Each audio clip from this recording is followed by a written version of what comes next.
संसद में आज भी हंगामे के आसार, छात्रों के मुद्दों सहित 3 मांगों पर अमित शाह के बयान पर अड़ा विपक्ष।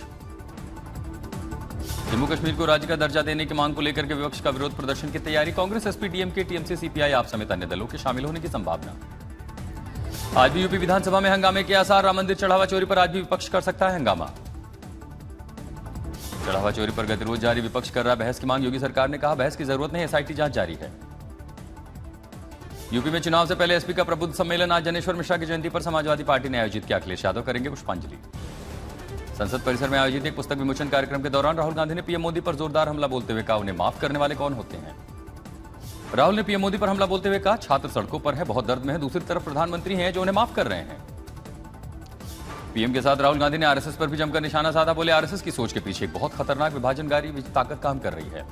राहुल गांधी ने आरएसएस पर हमला बोलते हुए कहा आरएसएस हमारा इतिहास नहीं बदल सकता, भारत अपने इतिहास के कुचले जाने को बर्दाश्त नहीं करेगा।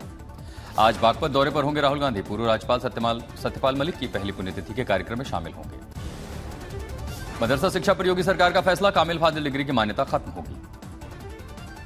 धार के गौशाला विवाद पर सुप्रीम कोर्ट में आज सुनवाई होगी, कोर्ट मुसलमानों का पक्ष सुनेगा। भारत के विदेश मंत्रालय ने पाकिस्तान के कब्जे वाले कश्मीर में हुए चुनावों को पूरी तरह दिखावा करार दिया है। दिल्ली के जंतर मंतर हिंसा को लेकर के सूत्रों का दावा है कि एफआईआर में आपराधिक साजिश की धारा भी लगाई गई है। बाकी उपचुनाव में बड़ी जीत दर्ज करने के बाद प्रशांत किशोर ने आज तक से बातचीत करते हुए कहा बीजेपी के सभी समीकरण ध्वस्त हो गए।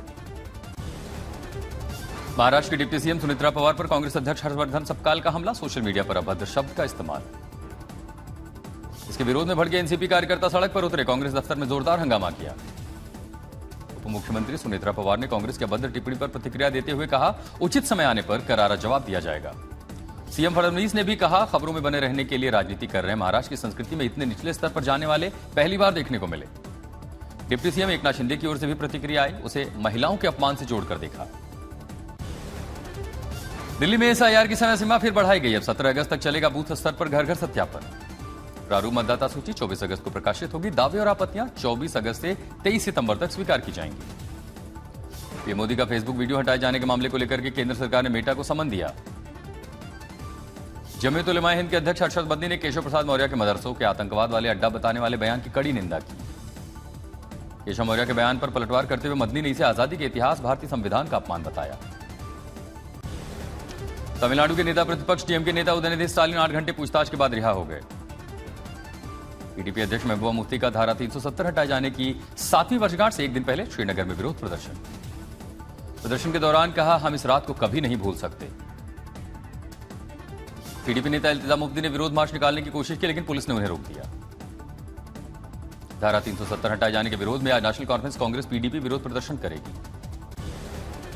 केंद्र सरकार का भगोड़े अपराधियों के खिलाफ सख्त रुख, गृह मंत्रालय की रिपोर्ट के अनुसार 2019 से अब तक 36 देशों से 274 भगोड़े अपराधियों को भारत वापस लाया गया। कांग्रेस नेता पवन खेड़ा ने केंद्र सरकार पर हमला बोलते हुए कहा 40,000 करोड़ रुपए के बैंक घोटाले के आरोपी को कब वापस लाएंगे। ओवैसी ने उत्तर प्रदेश विधानसभा अध्यक्ष सतीश महाना के बयान को लेकर के तीखी प्रतिक्रिया दी। ओवैसी ने महाना पर हमला बोलते हुए कहा कि क्या अपराध को अपराध कहने से पहले अपने धर्म का हलफनामा देना होगा।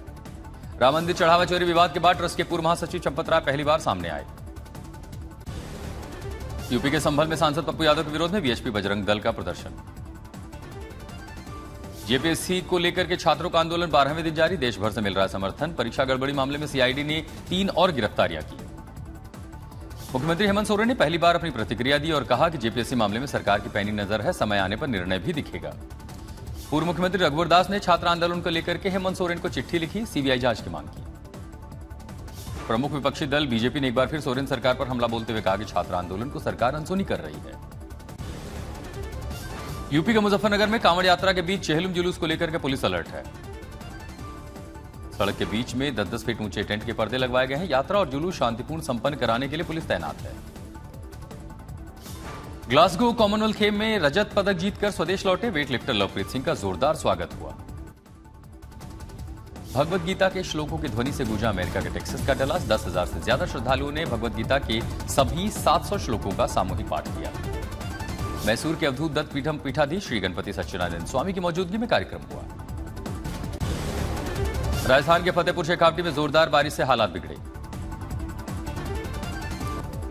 बंगाल के पश्चिम बर्धमान में बारिश से पानी पानी हुआ कबाड़ी मार्केट, जल निकासी की मांग को लेकर मजदूरों की हड़ताल। बागेश्वर में आज भी भारी बारिश का अलर्ट है। जिलाधिकारी ने आज के लिए सभी स्कूलों को बंद करने के आदेश दिए हैं। राजस्थान के हनुमानगढ़ में भारी बारिश के कारण अंडरपास और मुख्य बाजार जलमग्न हो गया। सड़कों पर भारी जलभराव के चलते यातायात पूरी तरह ठप। उत्तराखंड में कलसी चक्राता मार्ग भूस्खलन से बंद हो गया। सैकड़ों गाड़ियां फंसी रह गई। मध्य प्रदेश के विदिशा से खौफनाक वीडियो सामने आया। उफनती नदी के बीच जान जोखिम में डालकर स्कूल पहुंचने को मजबूर हैं बच्चे। गुजरात के गिर सोमनाथ में समंदर किनारे 5 लड़के पानी में डूबे। 3 को स्थानीय मछुआरों ने बचा लिया। 2 किशोरों की तलाश अभी भी जारी है। महाराष्ट्र में नासिक में नदी पर अस्थायी लकड़ी के पुल संतुलन बिगड़ने के कारण नदी में बह गया। बाढ़ के कारण पहले भी 4 पुल बह चुके हैं। राजस्थान के करौली में जल भराव से हालात बिगड़े। पक्के रास्तों के अभाव में लोग घुटनों तक पानी में भरकर कीचड़ से बीच शव यात्रा निकालने पर मजबूर दिखाई दिए। बिहार के वैशाली में रास्ते को लेकर के 2 गुटों में खूनी झड़प हो गई। पुलिस प्रशासन के सामने ही दोनों पक्ष भिड़ गए। भारी पुलिस बल की मौजूदगी में मामला शांत हुआ। देहरादून में चलती गाड़ी में अचानक आग लग गई। ड्राइवर ने कूदकर अपनी जान बचाई।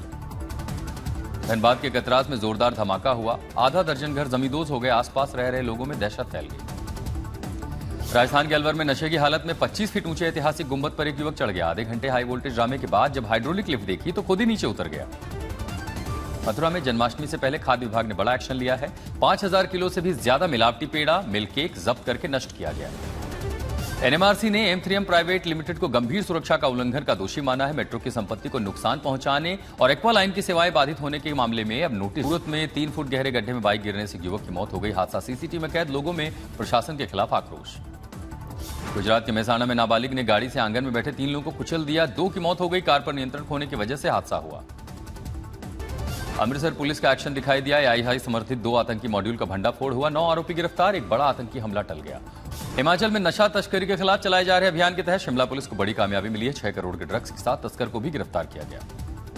पश्चिम बंगाल के पश्चिम बर्धमान में भ्रष्टाचार के आरोपों के बीच महिलाओं ने प्रधान के पति को कॉलर पकड़कर कार्यालय से निकाला। प्रधान ने आरोपों से इनकार किया। यूपी के हापुड़ में 50 लाख रुपए की लूट के मामले में फरार चल रहे 1 लाख के इनामी बदमाश को पुलिस ने मुठभेड़ के बाद आरोपों के खिलाफ बड़ी केस पहले से ही दर्ज थे। हरिद्वार की हर की पौड़ी में कांवड़ियों का सैलाब उमड़ा है। गंगा स्नान और जल भरने के लिए श्रद्धालु दूर दूर से पहुंच गए हैं। उत्तराखंड के मुख्यमंत्री धामी ने भी कांवड़ियों का सम्मान किया। फूलों के साथ स्वागत किया। कांवड़ यात्रियों के पैर धोए और खाना भी परोसा। बिहार के भोजपुर के रहने वाले सरकारी शिक्षक रवि कुमार ने विश्व रिकॉर्ड बनाया। सिर्फ 9.15 सेकंड में A से Z लिखकर बने दुनिया के सबसे तेज अल्फाबेट राइटर। लद्दाख में जनगणना को लेकर लोगों में जागरूकता बढ़ाने के लिए लेह में भव्य मैराथन का आयोजन किया गया है। हजारों की संख्या में लोगों ने उत्साह के साथ इसमें शामिल हुए। पीएम सूर्य घर मुफ्त बिजली योजना के नाम अब उपलब्धि हुई है। देश भर में 50 लाख से ज्यादा घरों पर रूफटॉप सोलर सिस्टम लगाए गए। यमन के पास समुद्री इलाके में एक भारतीय जहाज MV फैज़े नूर औलिया पर बड़ा हमला हुआ है। अज्ञात प्रोजेक्टाइल की चपेट में आने के बाद समंदर में डूब गया जहाज। ईरान ने हॉर्मुज में जहाजों की सुरक्षित आवाजाही पर ओमान से बातचीत करते हुए कहा कि बातचीत सकारात्मक रही है।